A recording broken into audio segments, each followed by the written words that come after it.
নমস্কার বন্ধুরা, সুপর্ণার রান্নাঘরে সবাইকে স্বাগত। আজকে আমি আপনাদের সঙ্গে শেয়ার করব আমড়ার আচারের রেসিপি। চলুন তাহলে শুরু করা যাক। আমি এখানে 1 কিলো ছোট ছোট আমড়া নিয়েছি। আমড়াগুলো কিন্তু একদম কচি অবস্থাতেই আছে, এখনও খুব একটা বড় হয়নি। তবে ছোট বা বড় যে কোনো আমড়া দিয়েই কিন্তু এই সেম প্রসেসে বানানো যেতে পারে। এবার এই আমড়াগুলোকে মাঝ বরাবর 2 টুকরো করে কেটে নেব।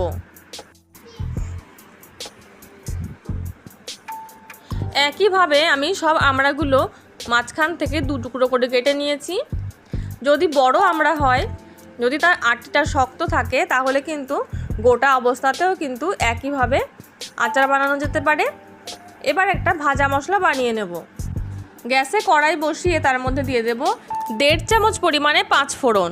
আচারের যখন এই 5 ফোড়ন ভাজা হয় তখন কিন্তু মেথি আর মৌরির ভাগটা একটু বেশি করে দিলে আচারের কিন্তু ফ্লেভারটা বেশি ভালো আসে। তার জন্য আমি এখানে মৌরিটা কিন্তু একটু বেশি দিয়েছি। আর দিয়ে দেব 3টে শুকনো লঙ্কা।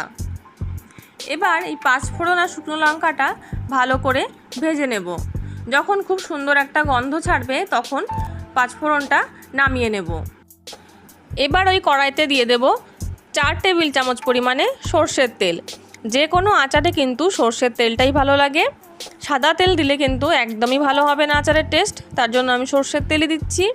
এবার ফোড়নে দিয়ে দেব 1 চামচ পরিমাণে 5 ফোড়ন আর 2টো শুকনো লঙ্কা। 5 ফোড়ন আর শুকনো লঙ্কাটা খুব ভালো করে একটু ভেজে নিয়ে তারপর এর মধ্যে দিয়ে দিচ্ছি কেটে রাখা আমড়াগুলো।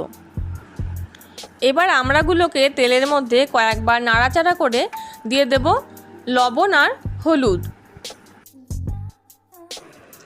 লবণ আর হলুদ দিয়ে আমড়াগুলো একটু নরম হয়ে আসা পর্যন্ত কিন্তু ভেজে নেব 3 থেকে 4 মিনিট সময় নিয়ে। তবে হ্যাঁ, বারে বারে কিন্তু নাড়তে হবে, কোনোভাবেই যেন আমড়াগুলো তলায় লেগে না যায়।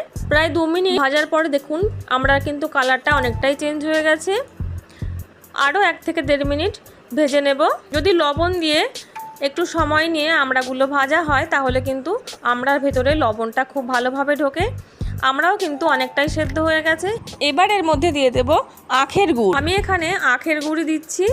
খেজুরের গুড় কিন্তু আচারে একদমই দেওয়া উচিত না, কারণ খেজুরের গুড়ের একটা নিজস্ব খুব সুন্দর গন্ধ আছে।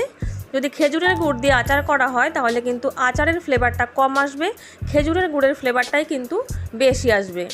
আখের গুড়টা আমি কিছুক্ষণ ভিজিয়ে রেখে ছেঁকে তারপরে দিলাম।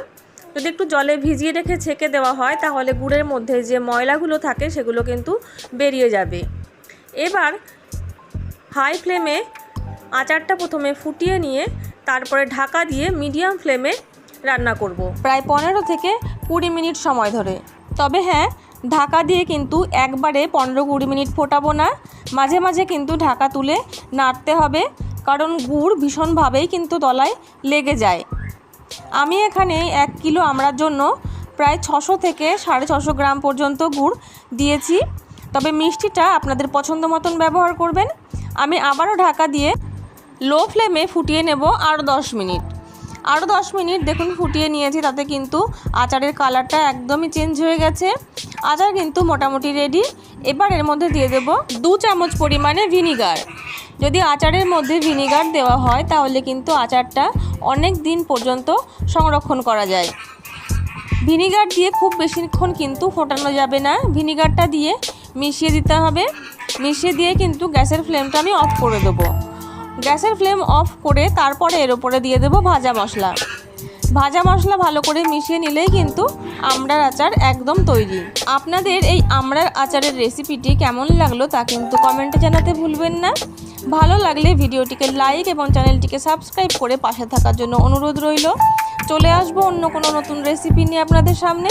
ততক্ষণের জন্য নমস্কার। সবাই ভালো থাকবেন, সুস্থ থাকবেন।